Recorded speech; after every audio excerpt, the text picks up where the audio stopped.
Okay, I'm gonna do a quick little cheap DIY on the Dodge Grand Caravan. This is a 2012. Apparently these door lock actuators are a common problem on this vehicle. So I bought this van, the doors were not able to lock or unlock properly.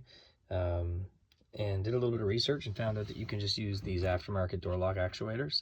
Went on to Amazon for 12 bucks. Bought these, actually a pair of them for $12. I think it was a warehouse deals thing, so I got it a bit cheaper than normal. Anyway, what you'll do is you're going to take your wiring harness that goes to your door lock actuator that's in the door. So when you lock and unlock your doors, the car sends a 12-volt signal, boom, to that actuator to actuate. As soon as it gets power, it locks, unlocks, right? What you'll do is you'll find out which wires they are on your harness. I'm not sure if they're all the same in all the Caravans, but these are the wires that I got here. Chop them off and bring them over here. Boop-de-doop. You're gonna hook them up to the wires on the replacement actuator, the aftermarket actuator. Figure out a way to get it fixed on there so it's secure. The zip ties aren't actually holding it. These two screws and bolts are, but it's just a little extra, you know, I guess the more the better, but it ain't going anywhere. So the idea here, and I want to note this too, if you get these wires backwards, when you hit lock and unlock, it'll just do the opposite thing the other side does.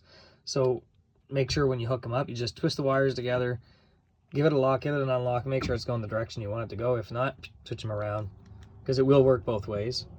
But now you can kind of get the idea of what's going on here. So lock and unlock, it shoves this rod that's hooked up to the actuator, which is clamped to the original rod, right? So it's moving it instead of the one that's built in there. So it's actually being pushed from here instead of being pushed from here. I'm not saying this is the right way to do it. I'm just saying this is how I done it. And, you know, you're at your own risk when you do these type of things, especially watching YouTube videos and whatnot. If you're wondering what this bracket is for, so when I installed the actuator, this got bent up a little bit to fit around this guy. I had to kind of move this.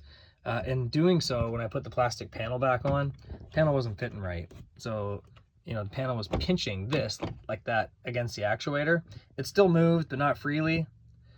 So because it's a flexible, thin panel on the door, I just put this nice sturdy piece of strapping on here, kind of put a hump to it. So when you put the panel on, that the panel would push against this and kind of bow the panel out enough that it would clear that. And as you can see, the actuator rod, it is touching just a little bit, but you'll see what I'm saying here. It can move freely, look. Right, and that's what we want. So anyway, it's not complicated. Figure out how you're going to fasten this guy on. Make sure it moves in and out. These universal actuators clamp on. It's just a couple screws. You shove that rod in there, shove the other rod in here, and it just bites down. And I mean, it still works manually too, right? Everything works the way it's supposed to work here in my case, but it's just two wires. Just gotta figure out which two they are in your harness. Pull your panel off, cut the tape off, grab your test light, grab your voltmeter, push lock, unlock, check which wires are giving you signal when you do that, and that's the ones that'll power the actuator. That's it. That's the, I guess, hack job you could do on your door actuator. Okay, well, I think I've talked enough.